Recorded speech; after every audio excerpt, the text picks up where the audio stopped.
Hello and welcome. Today we're going to talk about emotions and how they show up in our physical body, in the tissues. I am Valerie and I'm the owner of Valerie Alignment. In my clinic, we have a few approaches, including alignment therapy and functional alignment.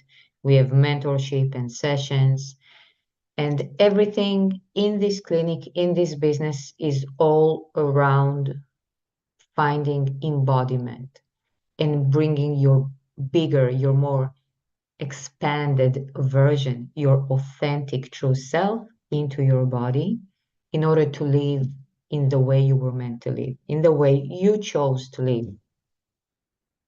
A big part of that is our physical body, obviously, because it's one of our bodies and our primary way to show up in the 3D on Earth. And a lot of the times we can see how the events that happen to us throughout our lives, all the traumas, the hard emotions, the harsh experiences that our psyche is trying to protect us from, create compensation patterns and safety mechanisms. And as a part of that, it pushes all of those emotions that we experience during those traumatic events into different places. Now, we do have a few coping mechanisms. It's not always the physical body. And I do see that a lot, that when people experience hard emotions, they can also choose to dissociate. And then we find their emotions in their auric field, in their electromagnetic field, in the aura, as we refer to it. But it's basically the field that's around us. This is how we see dissociation from an energetic perspective, at least in alignment therapy. I'm assuming that other approaches treat that differently and they can find different things, but that is the primary way in which physically we can assess and palpate dissociation. Another way, which is the one that we're talking about today, is to push those emotions into the physical body, into our tissues, into all the layers. And you can also see that there's a big component of the time when it happened, the developmental cycle, whether it was in early childhood, in the first 7 years of development, whether it was precognition, whether it was postcognition, meaning before we had cognitive awareness of the world around us, or maybe we were infants and we didn't really understand what's going on around us, and that mechanism didn't click in yet. Therefore, we push things in way deeper layers, also because this is when they develop. We have the ancestral side of things, because when the embryo is developing in the womb, there are all of those components from the parent's DNA, as well as all the experiences that come through in the DNA, in the development process. And then there are our own experiences when we come into the world. In the beginning, we have those events that we take on from our parents because we rely on them so much and we need them to be present with us. So when they can't do that and they can't give us what we need in terms of attachment, safety, we tend to take things onto ourselves and internalize them. A lot of the times it would be into the physical body. That's just how we work. I want to talk a bit about my perspective as a therapist and as somebody who's tapping into those systems and how I see these things actually happening in the body. Also, I want to help you recognize for yourself how can you tell if something is more emotional, more physical, and also to break that myth that everything is always emotional. Mainly because when I see my clients and when I work with people one-on-one, I can see that a lot. Actually, just for you to know, it doesn't even matter if I'm working hands-on or with online clients and I'm just stepping into their energetic field. I can also see the patterns in the physical body. And I know that in approaches that are focused on emotions only, usually the way things are seen is that everything is emotional. I do agree that everything has an effect on our emotions and our energetics because everything has a frequency, and emotions are energy in motion. They are frequency, so everything will have an emotional imprint. Also, everything will have an emotional side to it. Because if we're looking at all our different bodies, the physical, the emotional, the spiritual, if we actually break it down to those bodies, we can see that usually they all affect each other, but not every problem started at the emotional body, if that makes sense. I will give you an example. In a car accident, for instance, we can get injured physically, but we can all agree on the fact that that event will have a tremendous effect. If it was a big car accident, it will have an effect on our physical body, on our emotional body, because the trauma of it will obviously create some sort of imprint. And our mental body, which is just the way we perceive these things, the way we analyze them, the way our brain comprehends what just happened, and how it will choose to cope with what happened. So the effect is seen in all the bodies. But from what I see, the easiest and the most efficient way to address issues is to actually get into the root cause of them. So if an issue is primarily physical, I won't want to try and deal with the emotions around it straight away because the issue is physical and it does need to be addressed in a physical manner. Another thing that I want to add on top of that is that in some cases, when the issue is physical, it's almost required to have physical touch when we work with that issue. So to start with that whole idea of separation between physical and emotional, the separation is artificial. What I am separating is the root causes. We can have an experience that was purely physical, such as I said, an accident, a sports injury, some sort of trauma that was physical. I don't know, you walked in the woods and a branch fell on your head, or you were training at the gym and the a weight fell on your toe. Yeah, that's a physical issue. That's what I'm referring to. We have an injury in the tissue, we have some sort of issue that happened to the physical body, and even if there is some emotional story behind it, it's usually pretty easy to tell the difference.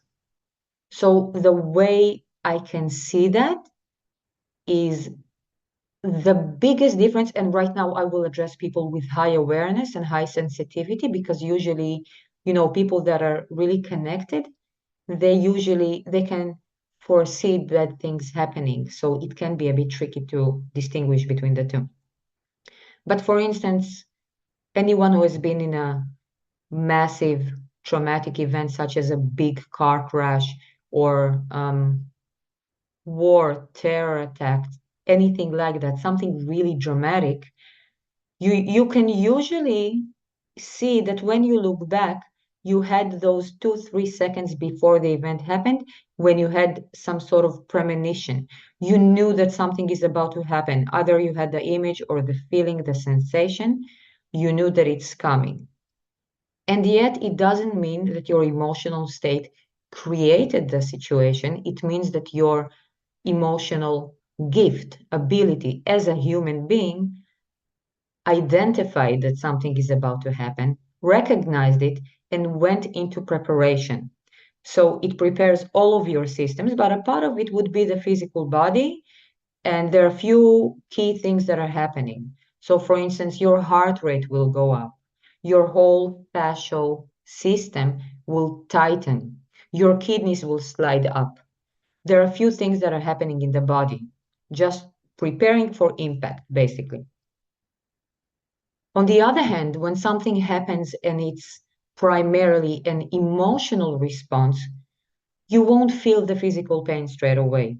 You won't see the you won't see the result in the physical body straight away. For instance, you can see you can see that when something happens that was really painful, really hurtful, you can develop a chronic symptom later on in life. But there are situations when there are physical things that are happening to us and they're immediate. And I can share a personal story with you, a personal experience just from not long ago, which was an instant injury that happened to me. It was physical, and I did have that premonition. I did have that feeling, but I can definitely say that the experience was primarily emotional and not primarily physical. So I was at the beach with my partner, and it was this surfing beach, really high waves, really crazy ocean, and I'm hyper flexible, yes, so it's not easy to create some sort of impact with if there's a high impact wave or something like a strong blow. My joints are not really good at holding together. So I did not want to go into the ocean straight away, but then eventually I said, okay, I will try. And I could feel the inner resistance. I could feel that my emotional body was signaling me that it's the wrong thing. And you can definitely, if you're used to that, you can tell the difference between the mind and the emotions, or how to say that? Your intuition and your instinct are two different things. So survival instincts and intuition, they feel differently. This was definitely an emotional thing, and I could see not only the physical experience of an emotion, but also all the explanation behind it, all the feeling that gave me the understanding of why I have that resistance to begin with. I could see that if I'll go into the water, I could feel how the impact of that strong wave that will definitely hit me at some point, because there's no other way to go in without going through the waves.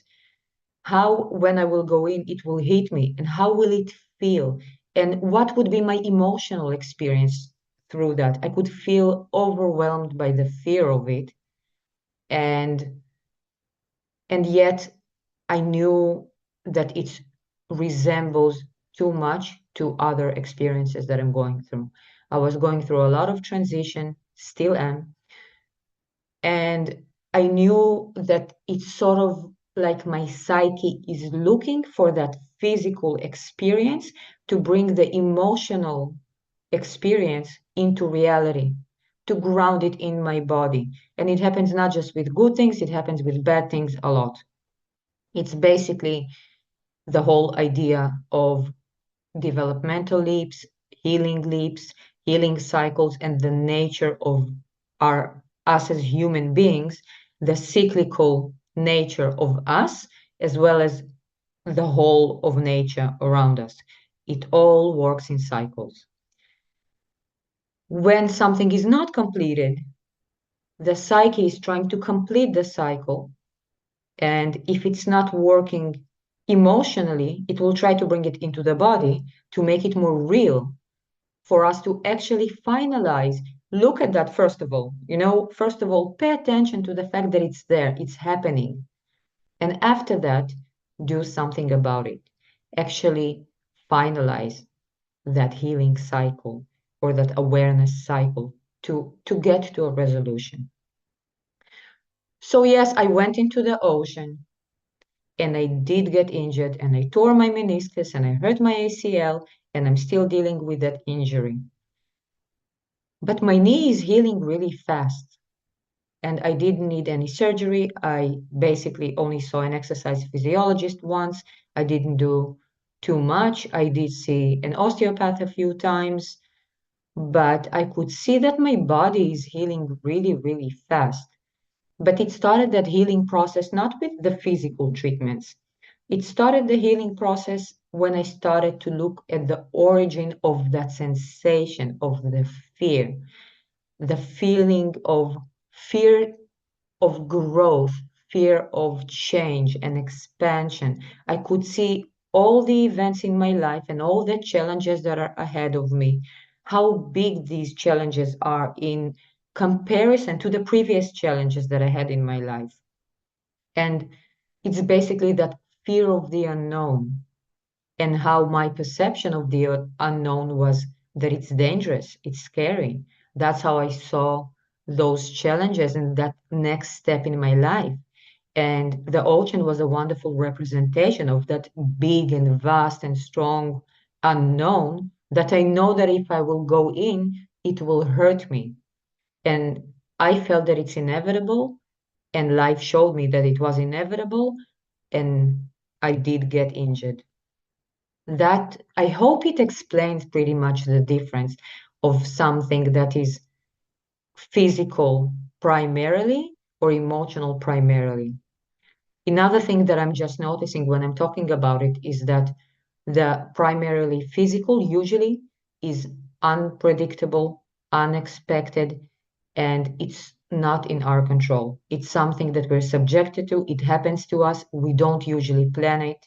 Of course, we can understand that something might happen, but when we're driven by our emotion, we can choose to go into danger. It is in our hands. When something is usually just an accident, a physical accident, usually the origin of that is not in our emotions. It can be in our body. And I can give you another example from my personal life. One of the things that made me research and start working so much on foot health and strength, I used to get multiple ankle sprains. So my feet were very weak, my ankles were very weak. And again, as a hyperflexible person, as a lot of women are, I would constantly sprain my ankles, especially years ago when I used to wear high heels. And I saw the last time it happened to me, it was a really serious injury. Um, it was my left ankle, and I could see how there will be a whole story behind it with emotions, but it was primarily physical. And it was clear to see because my physical body was not strong enough. My heel got stuck in the ground, in the sidewalk somehow, in a hole, and my ankle was just not strong enough to handle that movement, that break that happened. The muscles were not strong enough. The whole system didn't know how to operate. That's a mechanical thing, and not being able to deal with an impact of something or a change that happened rapidly. An impact, strong impact. That is a clear example of something that is primarily physical. I think it's understandable. And yet, an ankle sprain can also be primarily emotional. If we look at the map of the body and the emotions that each area represents, we can see how something like that can happen as an emotional thing primarily, but then you will see that there was a whole emotional story behind it. There was an expectations. It's sort of like the body's trying to manifest a physical experience that would replicate the emotional experience in the background. Okay, I have a few things that I wanted to cover more specifically, just to make it more clear for everyone how can we identify the differences. So when we're talking about physical pain, one of the things that we can look at is the area where we can feel the pain. Usually when there's pain that is really local and very specific to a specific area, and it makes sense because we did injure that, or maybe we overworked a certain muscle in the gym and then it got tight. I'm not going into detail right now whether it's referred pain or direct pain, but you can feel, you can identify when you have a really tight muscle, right? When it flexed and could never extend back, and now you have pain in your bicep, yeah, after a gym session. You know how it goes. That's physical. Or if you got hit by something physical, you hit your toe on the chair, yeah, on the corner of the cupboard or something like that. You know it's local because there was a physical impact in that specific area, or a physical muscle that was overworked and got injured, and now that area is triggering the brain that there is some tissue damage that needs to be addressed. That is a clear way to see that the issue is physical. The other side of things is when we have general tension, we will have pain that covers a generic or a way bigger area, and we can feel how there's that tension that basically pulls all the nerves in that area and creates that nagging pain. It feels completely differently to a physical injury. Now, in this case, I'm not talking about a combination, like I mentioned before, whether it's a car accident when we have both the fear and the impact, or like I described with the wave. I'm talking about a very clear difference when we can see that we have, for instance, chest pain after a heartbreak or something like that, when we can feel that general pain that is just like a siren, like a signal that's always there. It's nagging and it's generic. You can feel that in a whole area.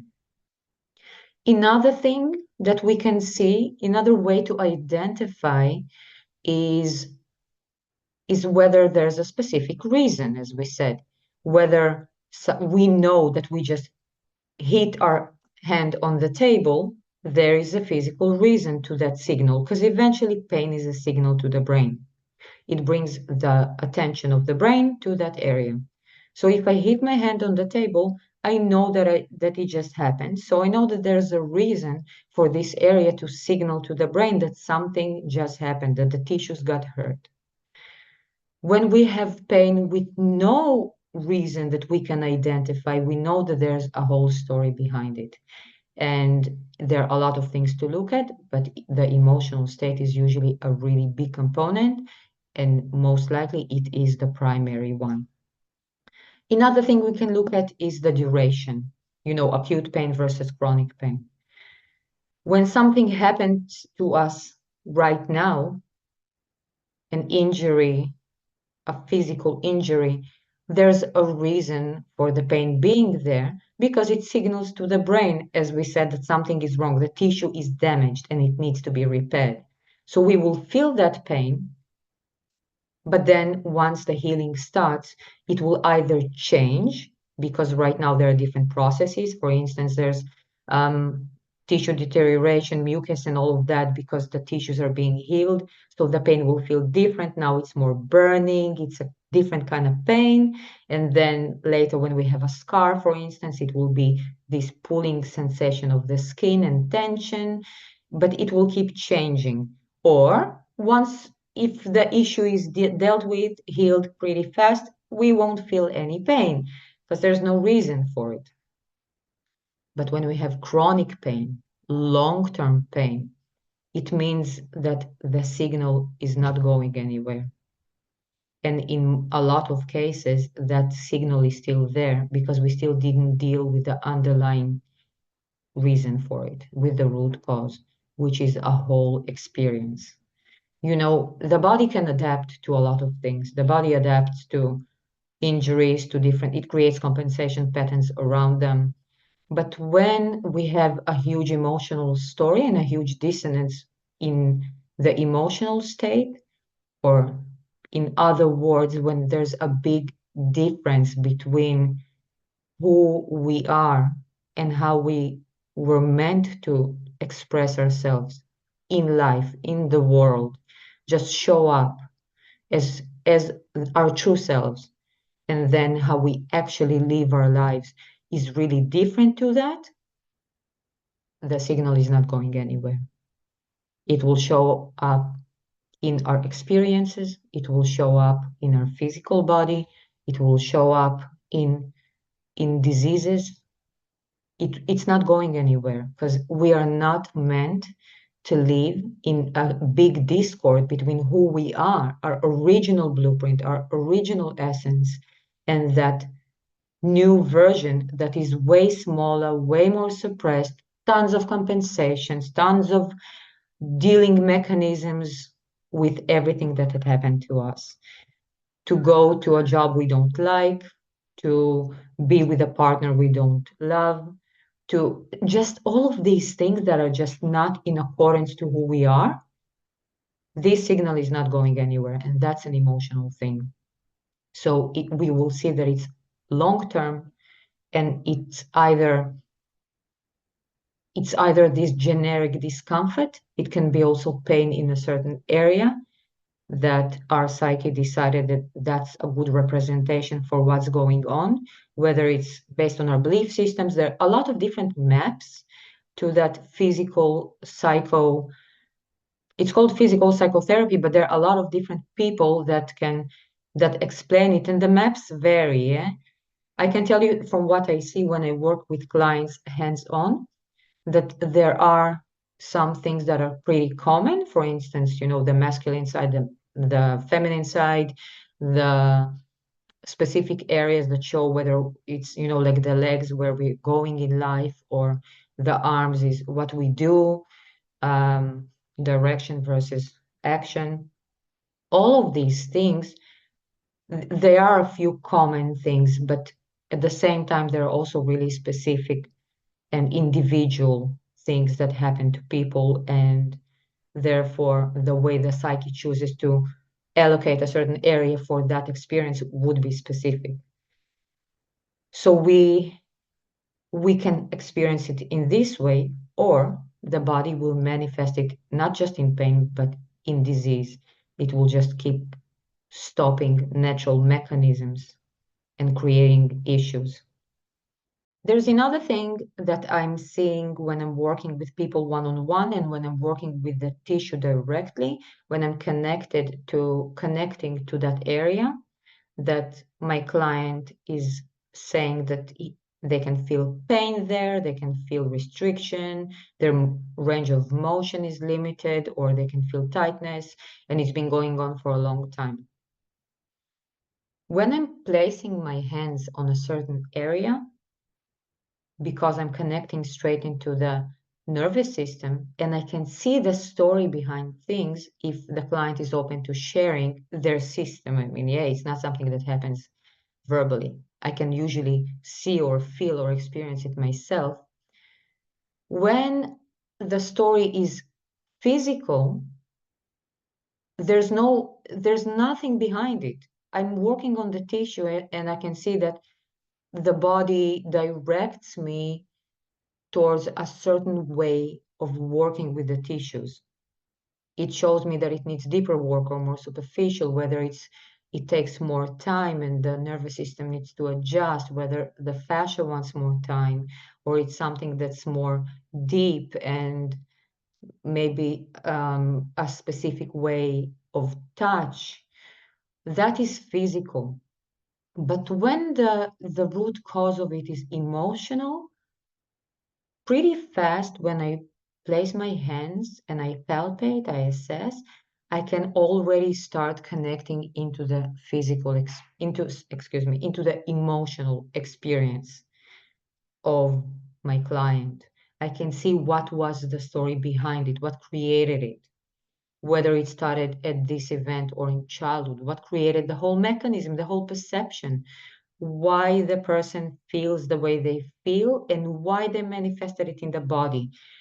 And it's really cool to see that when the root cause of a certain area, a certain pain in the body is emotional, the only way to make it go away is to address the emotion. So for instance, I would place my hands on that area we would bring the emotion up, or it will come up naturally, whether we do it with energy work, we do it through the tissues. When I place my hands, I will mention that topic. We will start talking about it. And only when there's an understanding, it was talked about. So basically, we brought it into the conscious awareness of the person. Now, there's no running away from it. You can't push it into the subconscious anymore. Now it's in your conscious. You heard it and you talked about it. We can feel how that area in the body, the tissue just lets go. And there's nothing that was required. There was no massages, stretches, or anything like that. It just needed to be processed. Once it's processed, there's no reason for it being there, and it happens in a matter of seconds. A whole hip can just let go. Back pain that was there for many years disappears. Different differences in the body, alignment, movement. You know, in my sessions, a lot of the times, a lot of people can say that they see that I usually take a video because people come to me a lot with posture, movement, and pain things, physical things. So we usually do quick assessment, and I can take photos. Um, so my client would stand next to a wall. We would take photos from different sides and angles to see the alignment of the body. And also we usually do a walking test. So I'm taking a video and you're walking in a corridor, yeah, to the front and back. So we'll do a test before a session and after. And you can see that when there are emotional reasons and we release them out of the body, the whole posture changes. All the movement habits that were created by compensation patterns, once the compensation pattern is gone, all of a sudden, there's no need for it, and the body just changes how it moves. I do want to add on that topic that integration is super important, because even when you release something and now it's not there, you know, it happens a lot with osteopathy, with chiropractics, with different practices, when different therapeutic modalities, when the practitioner, they change something, they trigger something in the nervous system, and it's gone, it's not there. And it works the same, I would say, with frequency, energy work, things like that. We can actually access something and shift it and lift it.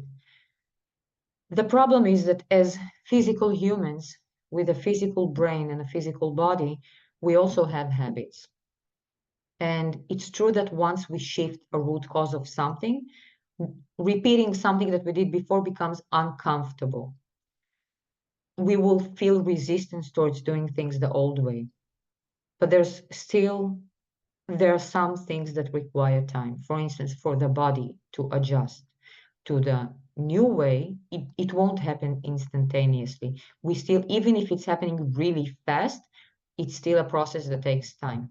And for that, I always recommend to have some sort of movement practice that is focused on the organic approach to biomechanics, on just our natural way of moving, our alignment. And this is why in my clinic, one of my approaches is functional alignment, where we're talking about points of alignment and how to move the body in a more beneficial way. It's not restrictive, it's just the foundations of alignment and movement. Because we do want to create that ability to go back to the most efficient way. I hope it makes sense. If you have any questions, please ask me. I'm always here. You can always comment or email me at Valerie Alignment. I'm on Instagram or on my website, valeriealignment.au. And before we finish, I want to try something with you together. If you have an area in the body right now that you can, if you think about it, you see that you had pain there for quite some time and you're not sure why it's there. It doesn't really have a physical reason for it. Let's just do this practice together and see if we can recognize what's going on. Sorry, I have a hair tickling me. Let's focus on our body and scan it for a second. You don't need to close your eyes. You can just look down and bring your awareness into the body. Let's take a few deep breaths together.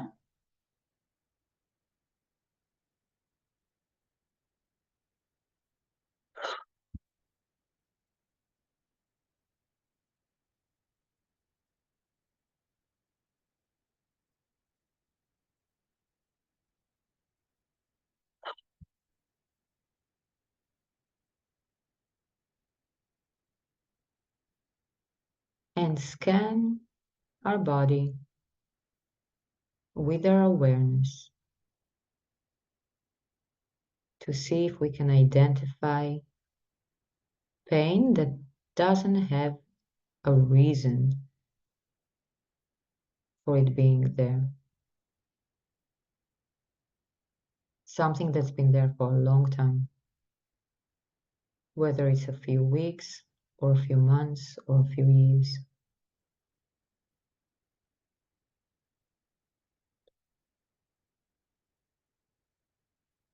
Now, in order to bring our awareness to that area in a more efficient way,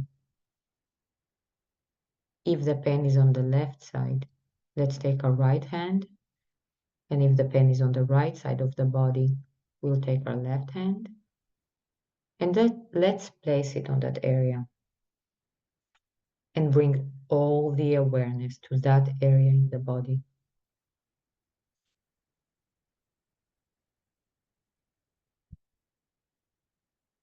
A few more breaths.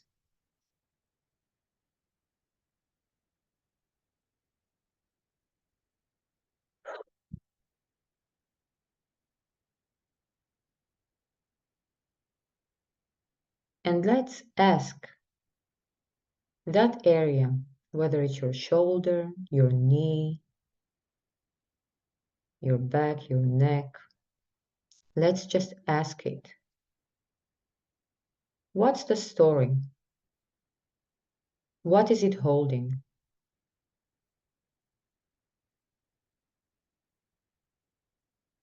And then let's notice if the body is asking us for a different touch, whether it wants us to squeeze it harder or to let go and just place our hand gently.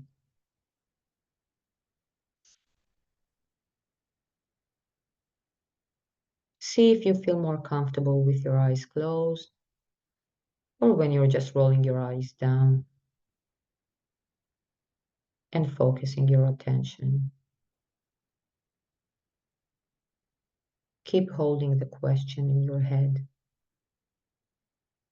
If you're not used to awareness practices, it's very helpful to ask out loud.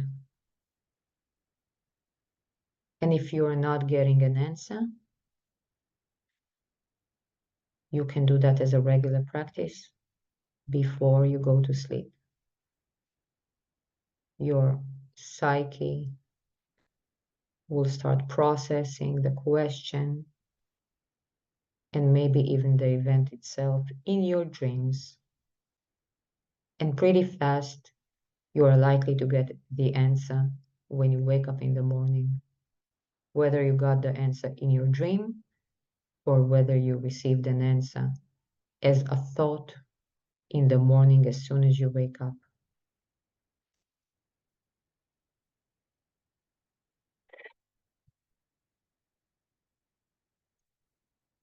If you have an answer, write it down.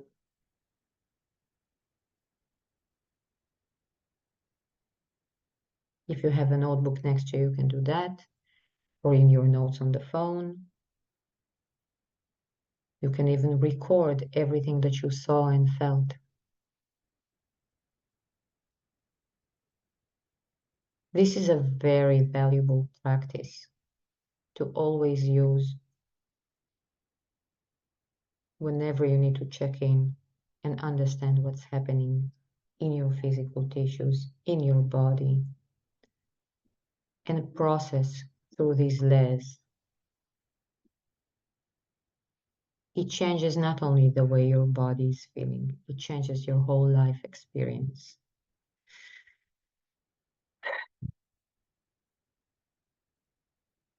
Thank you for doing this short practice with me, and thank you for joining this masterclass.